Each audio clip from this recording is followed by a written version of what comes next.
Hey guys, it's your girl, and welcome to the channel. Welcome back to the channel.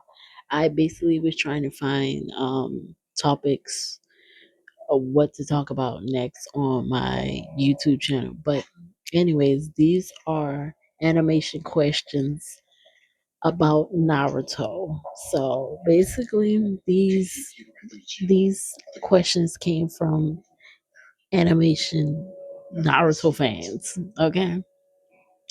So, the first question: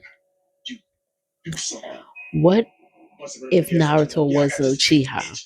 Now, if Naruto was a Uchiha, I don't think Itachi would have did what he did, because basically he slaughtered his family to prevent a war that still happened.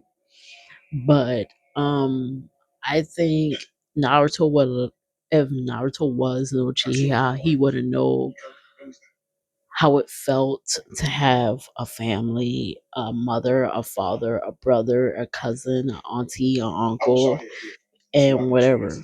He would. But as a Uzumaki, and they have several Uzumakis inside the Naruto family, but none of them after Naruto parents died, none of them actually step up to saying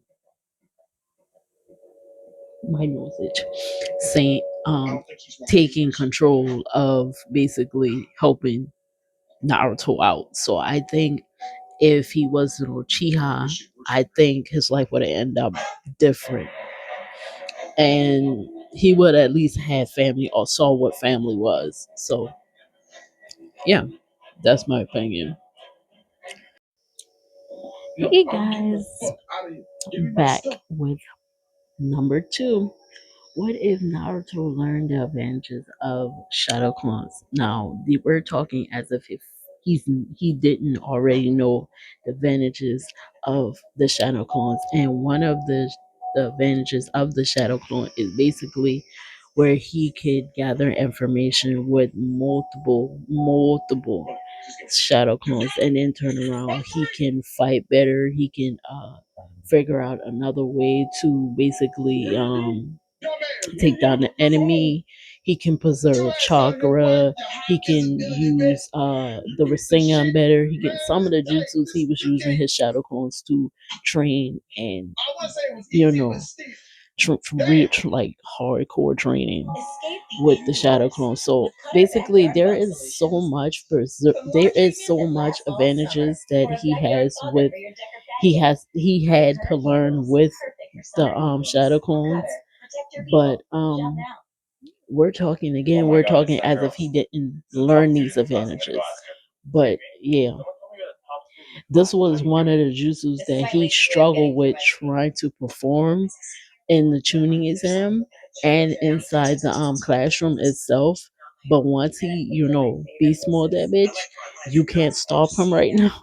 Cause basically this is like one of the juices that he basically perfected and made his ultimate move to do. So yeah, this was like you couldn't tell him nothing once he perfected this damn juice, because this was one of the juices he couldn't even fucking do. But now that he can actually do it, I know some of his enemies hate that fucking jutsu. But yeah, he's not the only person who can do it. But yeah, this is one of the jutsus that he struggled with the most. So yeah, that's my opinion on it. But I will put what some of the advantages that he has on the screen. So yeah. Okay. 3. What if Naruto never had Kuruma? Okay, I've been hearing a lot of animation fans been saying the same question, and I feel like if he never did had a Kuruma, he would never had the advantages that Kuruma gave him. He would never had in Naruto and Naruto Shippuden, because basically in Naruto, he didn't use Kuruma like everybody.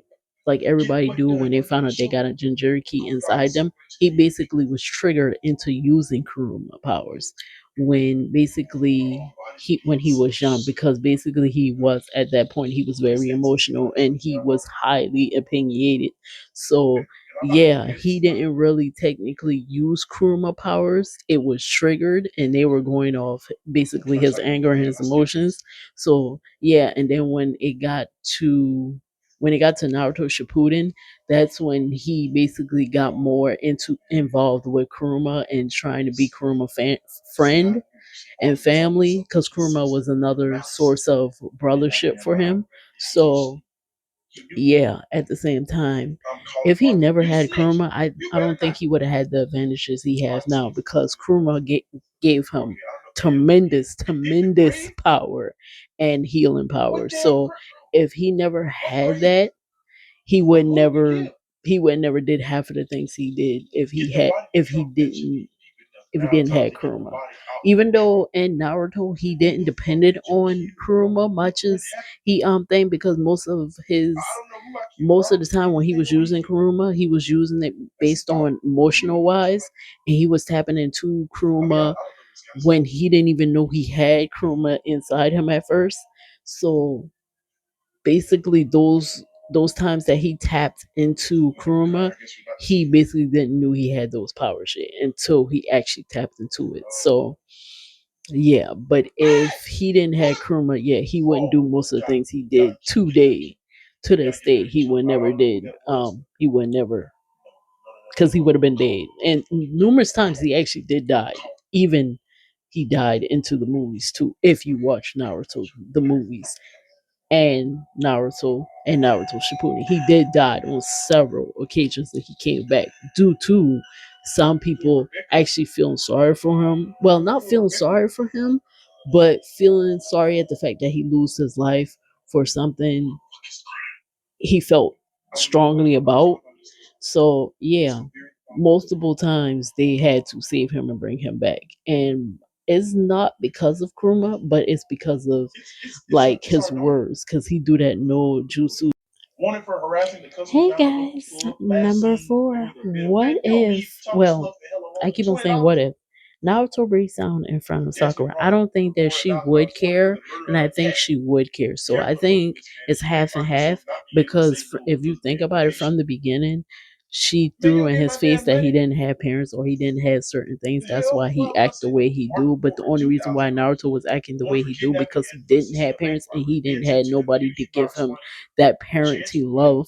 But everybody already claimed him as a monster because he had the Jinchuriki in him that he never asked for.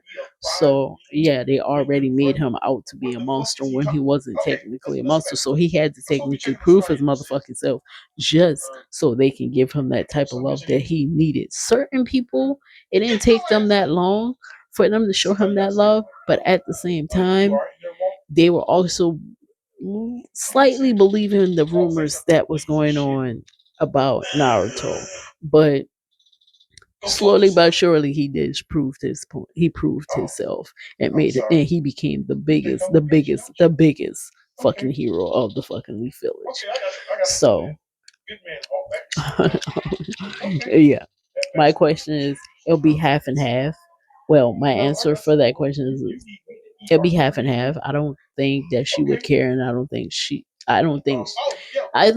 would care, and then I do think she would care. So yeah, at some point she did actually technically care about him eventually. So yeah, but I still don't like her. Okay, number five. Now there is a lot of Naruto and Sakura symbols. And this question I do not have written down because, like I said, I don't symbol rhythm to being together or not. Um, what if Naruto actually fell in love with Sakura instead of Hinata? I feel like they'll make a decent couple because there are some advantages that Sakura has that her daughter has, and her daughter, due to the fact that Sakura was with Sasuke and marry Sasuke, which we never witnessed the fucking wedding in the first place. But yeah, there is some vengeance that Sakura had brings to the table that makes her a viable person. So even though I don't like her, I do give credit where credit is due. She is she does over time she did made herself an incredible, strong fucking character. And she made herself known. She won't have the power, the same power as Sasuke and Naruto. No, she will not. It don't matter if you write it in her script for her to be, but in my eyes, she'll never be as strong as Sasuke and Naruto. So, yes, I don't simp Naruto and Sakura being together. I really don't, but they would make a decent fucking couple. They would because she has advantages that she has to bring to the table. But when I first watched Naruto, I did wanted them to actually be together, but the way when she came off as a bitch towards him, that's when I was like, yeah, no, I don't want Naruto and Sakura to be together. But hey, a lot of people, well, not a lot of people, but some people simp them two being together. I don't, per se. I don't. But they would make a decent couple. They would. Hello. Last question. Okay. What if Naruto never met Sasuke? Okay. If he never met Sasuke, he would never have that love, hate, brotherly relationship brother massage they always come up with. So technically, if it wasn't, Naruto would never know what it felt like to have a brother that technically hate his guts and technically care about him at the same time. And everybody thought it was an obsession that Naruto had when it came down to him chasing Sasuke across the whole goddamn globe or whatever you want to call it. But it wasn't an obsession. It was the fact that Sasuke was like a brother to him and a rival. And at the same time, he felt like Sasuke should never had to like sacrifice himself just to get power. If you work hard and you put in the work, maybe you could have get the same result that Naruto got. But yet you choose to go the other route where you had to sacrifice yourself and you had to put shit in you to get that type of power. He basically almost killed his goddamn self just to get power that it didn't even last with. Like seriously, he get all that power only to still lose an arm and still do what Naruto wanted him to do in the first place. So at the same time, what was the result for you doing all that and getting all that power? For what? Right. He didn't get no results. He didn't end up broken a bond. The bond end up getting more stronger. So what? What were you talking about, Sasuke? But he met Sasuke eventually and he did what he did. But if he never had met Sasuke, he would never did most of the things that he did. He wouldn't learn most of the things he learned. He wouldn't get stronger the way he got stronger if he never met Sasuke. So it kind of actually did good for him because the more he was chasing Sasuke, the more he was getting stronger. And I felt like it was a good thing because he actually got stronger. We saw his vulnerable states. We saw his strongest states. We saw the fact that he break down when nobody was there. We saw the fact that he built himself up. We saw the fact that he never had parents. He never had anybody to look out for him. He had to look out basically for himself. We saw him when he was we saw him when he was at his strong points. We saw him when he was at his weak points, which I repeated myself once again. But yeah, everybody like seriously. But that's the end of this video. And if you guys have any more animation fan Naruto questions, please comment below. And don't forget to smash that notification bell. I love you guys to the moon and back. And see you guys on the next video.